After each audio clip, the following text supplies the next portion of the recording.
In Daniel chapter 4, we find these words. Nebuchadnezzar the king, to all the peoples, nations, and languages that dwell in all the earth, peace be multiplied to you.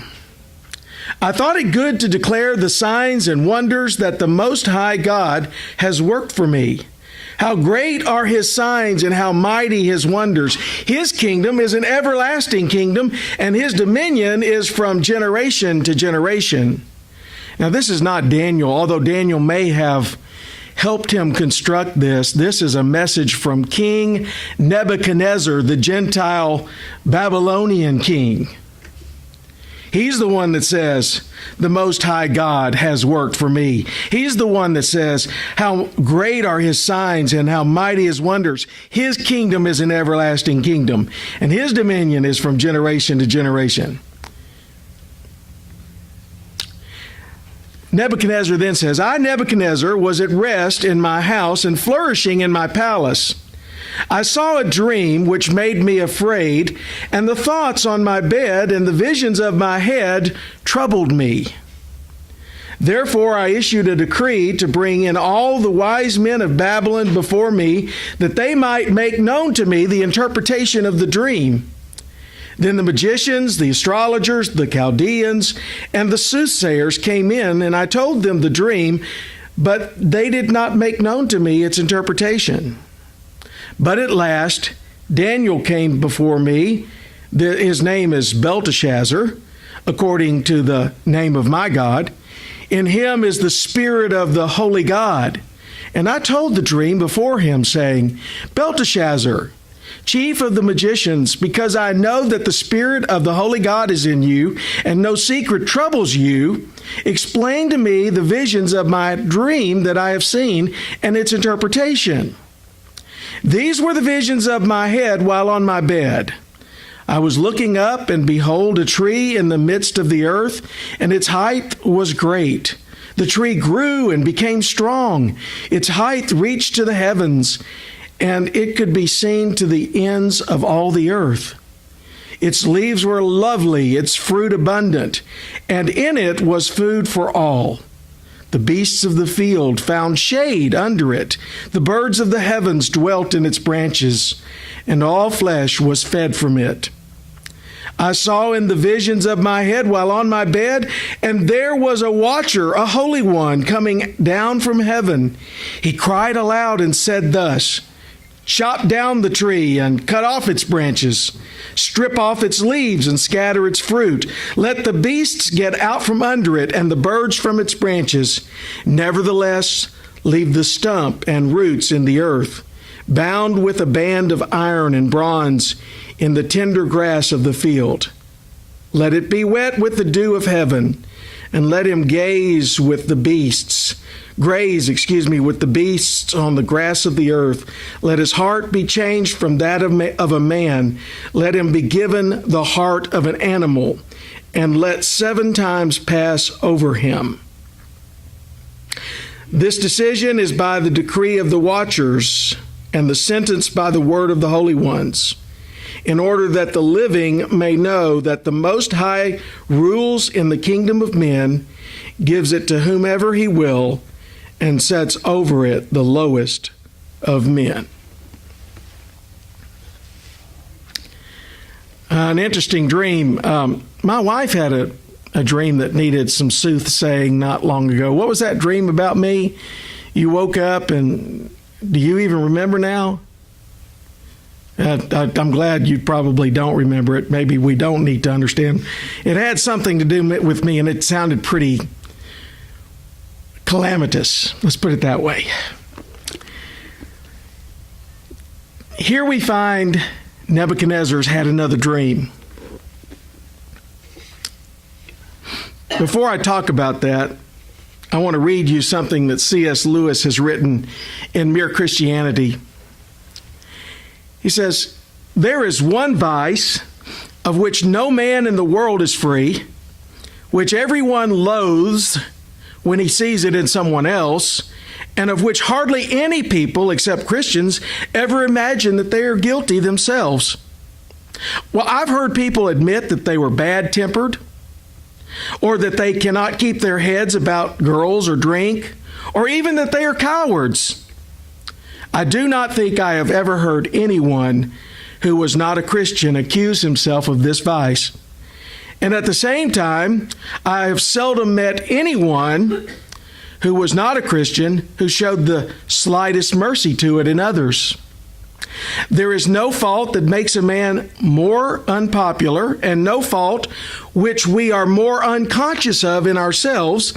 And the more we have it ourselves, the more we dislike it in others.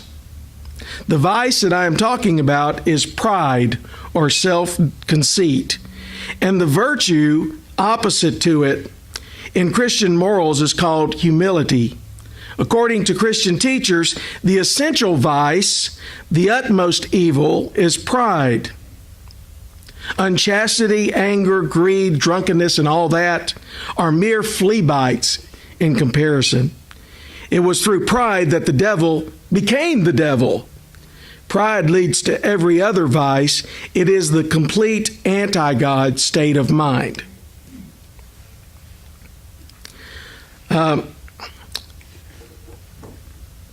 Jonathan Edwards puts it this way: the first and the worst cause of errors that prevail in such a state of things is spiritual pride.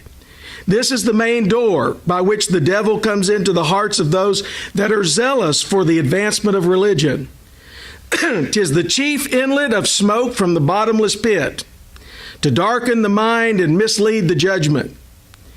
This is the main handle by which the devil has hold of religious persons, and the chief source of all the mischief that he introduces to clog and to hinder a work of God.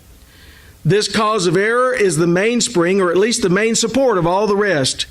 Till the disease is cured, medicines are in vain applied to heal the other diseases.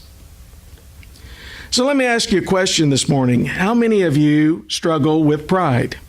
If you would, raise your hand. You struggle with pride. Okay, so I'm going to be preaching to you that raised your hands. But actually, I'm going to be more preaching to those that didn't raise their hands.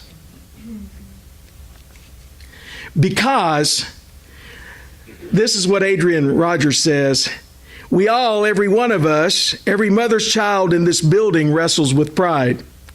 But pride is a dangerous sin. And maybe you don't understand what pride is. I'll talk about that in a minute.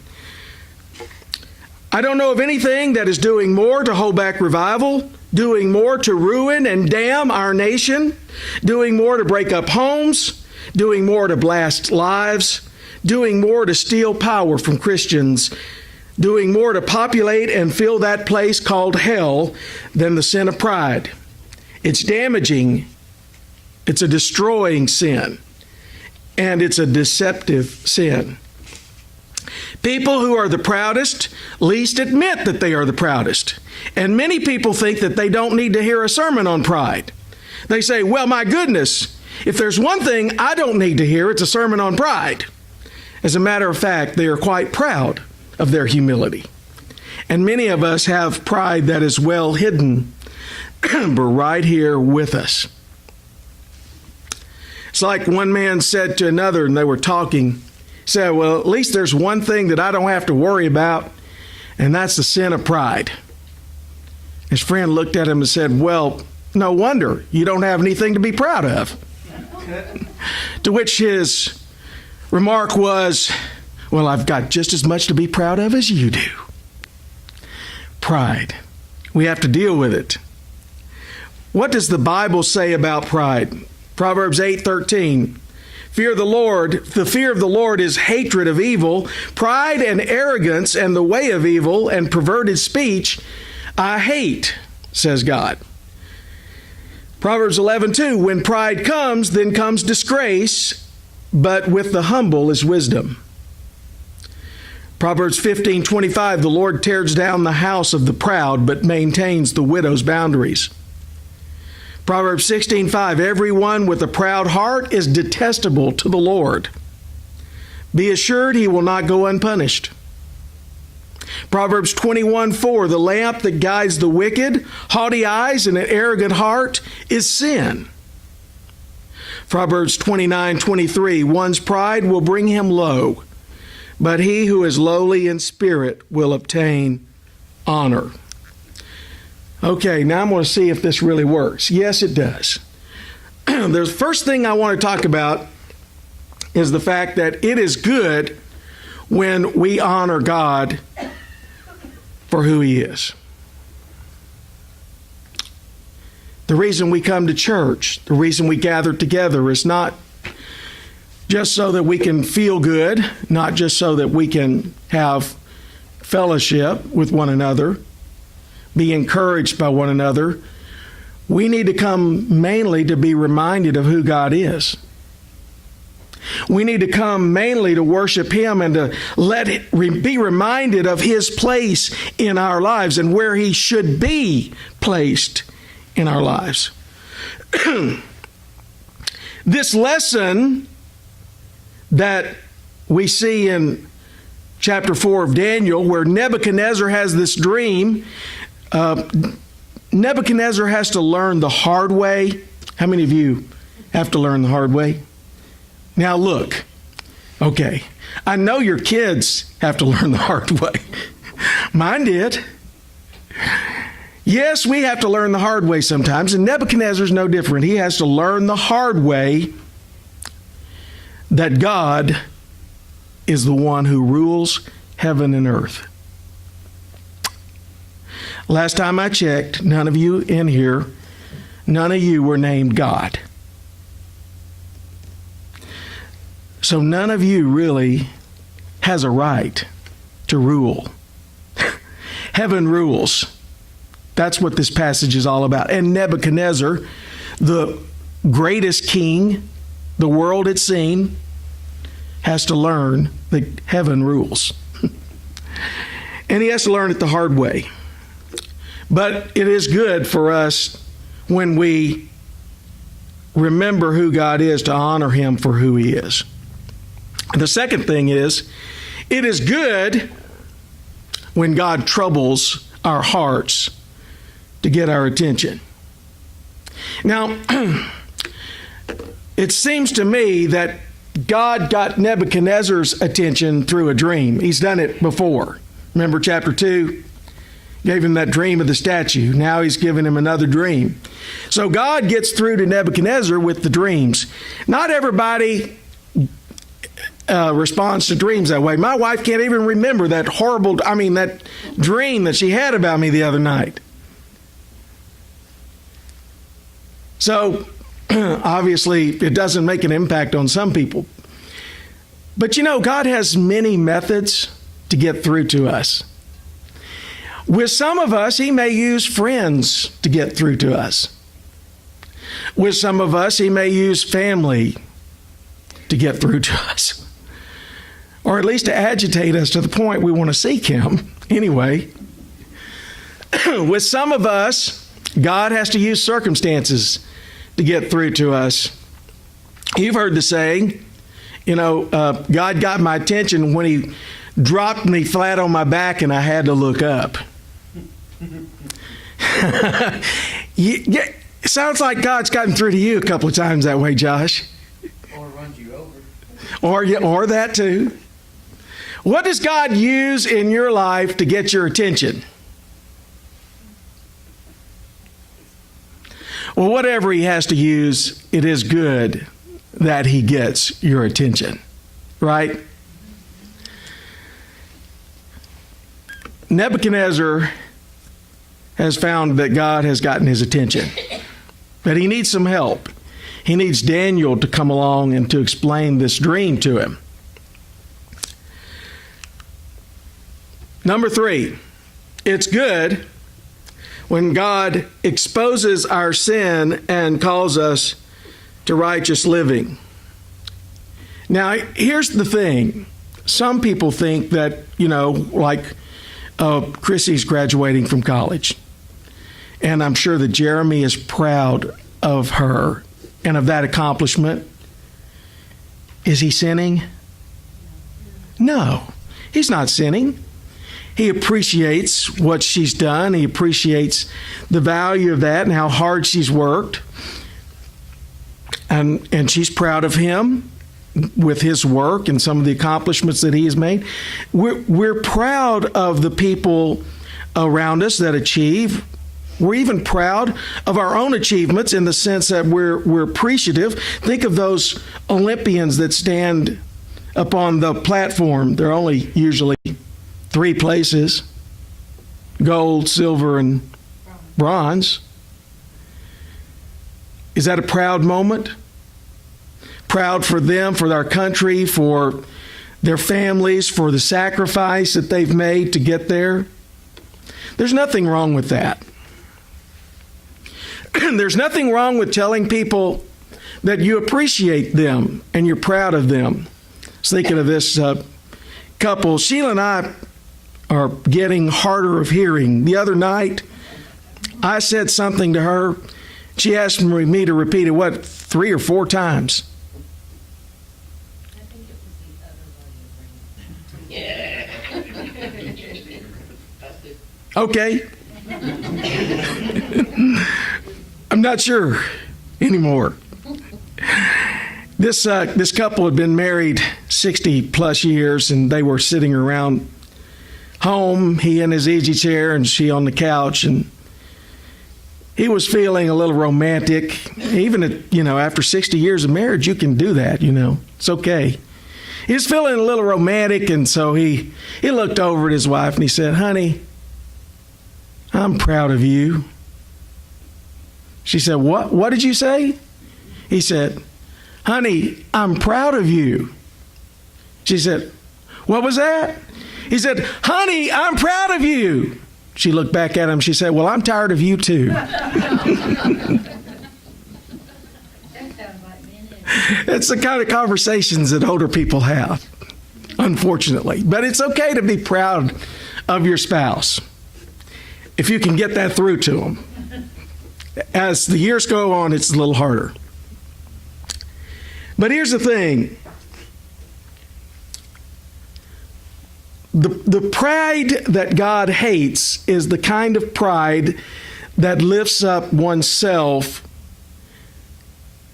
that says, "I don't want God to be ruler of my life. I want to be ruler of my life." It's a person who says, "I don't need God right now. I can manage my affairs just fine. I'm the captain of my own ship, the ruler of my own fate." Yeah, well, hope it's good for you being the captain of a sinking ship, because sooner or later that ship's going to sink. It's a kind of feeling that you have that you're in control. This is how it's described in this passage after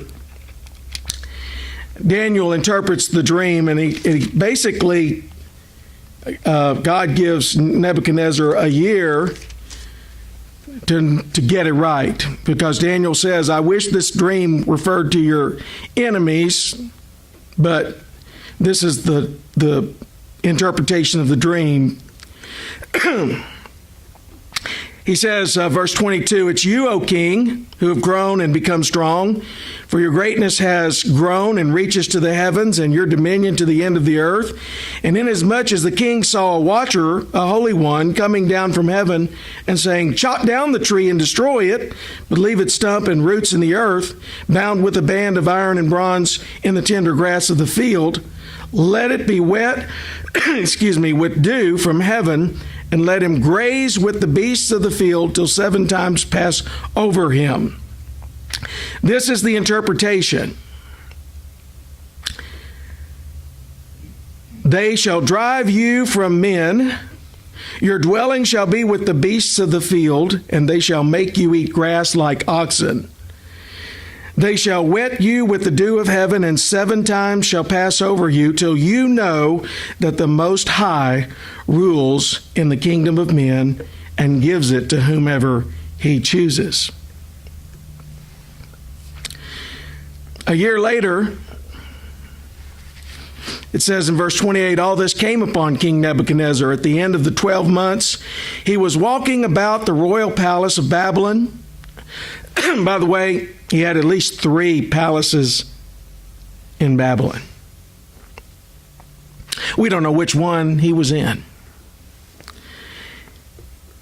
The king spoke, saying, and he's talking to himself, "Is not this great Babylon that I have built for a royal dwelling by my mighty power and for the honor of my majesty?" While the word was still in the king's mouth, a voice fell from heaven. "King Nebuchadnezzar, to you it is spoken. The kingdom has departed from you, and they shall drive you from men, and your dwelling shall be with the beasts of the field. And they shall make you eat grass like oxen, and 7 times shall pass over you, until you know that the Most High rules in the kingdom of men and gives it to whomever he chooses." Now you might say, did this literally happen, that Nebuchadnezzar went out among the beasts and acted like a beast, and his hair grew out matted and long, and his fingernails grew out, and he acted like an animal? You know, it's happened enough in human history, they actually have a name for that. It's called boanthropy. It comes from 2 words, bovine, meaning cow. Bovine, and anthropos, meaning man, a cow man. Boanthropy is what Nebuchadnezzar experienced. For 7 years, he was among the beasts and lived like an animal. Why? Because listen to me, folks. If you choose your own way, you drop to your lowest. You may not go as low as you can go, but you go a lot lower than you should go. When you are the master of your destiny and your fate, and you allow selfishness and sinfulness to rule your life, it can drive you mad. It can certainly get you into a lot of trouble. And it did Nebuchadnezzar. Verse 34, "And at the end of the time, I, Nebuchadnezzar, lifted my eyes to heaven." Listen, that's the start right there. When you lift your eyes to heaven. "And my understanding returned to me, and I blessed the Most High and praised and honored him who lives forever. For his dominion is an everlasting dominion, and his kingdom is from generation to generation. And all the inhabitants of the earth are reputed as nothing. He does according to his will in the army of heaven, and among the inhabitants of the earth, no one can restrain his hand or say to him, 'What have you done?'" So number 4, it's good when God humbles us when we are proud. It's good when God humbles us, because it's better to be humbled before God than it is to be humiliated before him and men.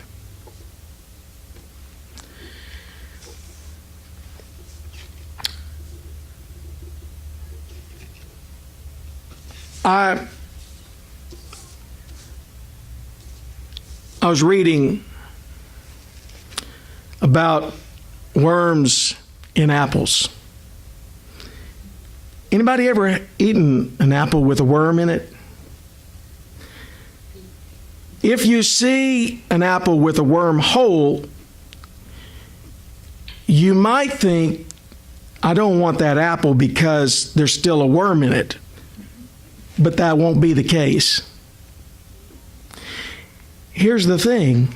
The worm didn't eat a hole and bore its way into the apple. The worm actually ate its way out of the apple.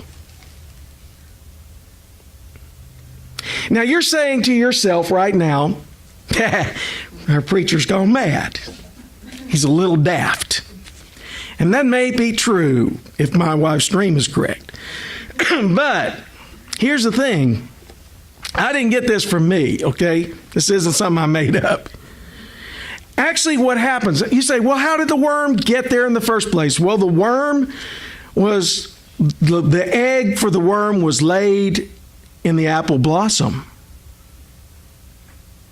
And the apple grew around the worm. And the worm had to eat its way out of the apple. So you see, it's not really about pride getting into you. Pride is already there, right? Paul in Romans 7, Charlie's favorite passage.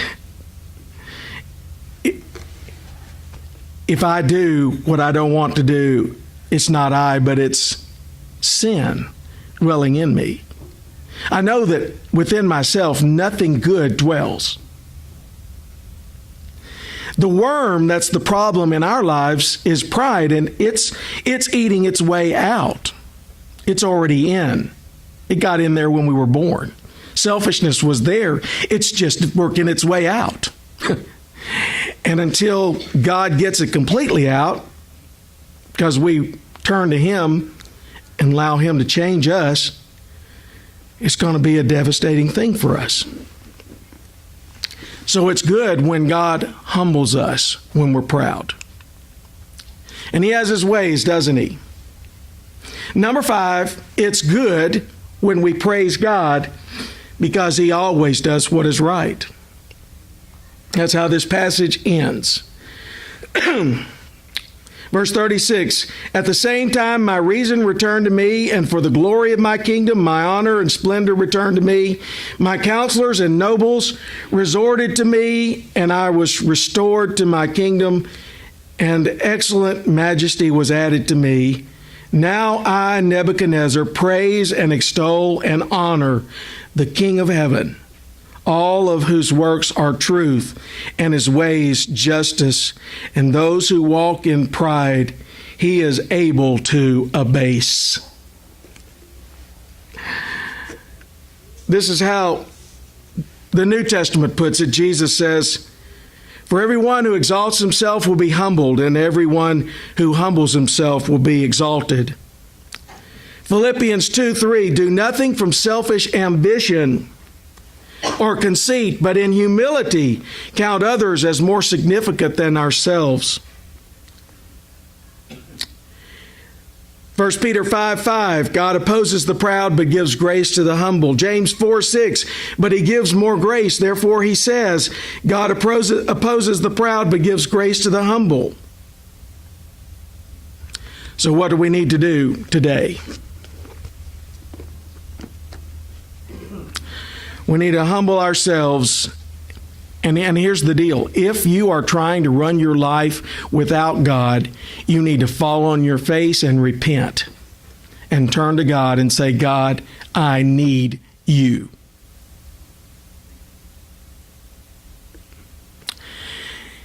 And you need to humble yourself before God.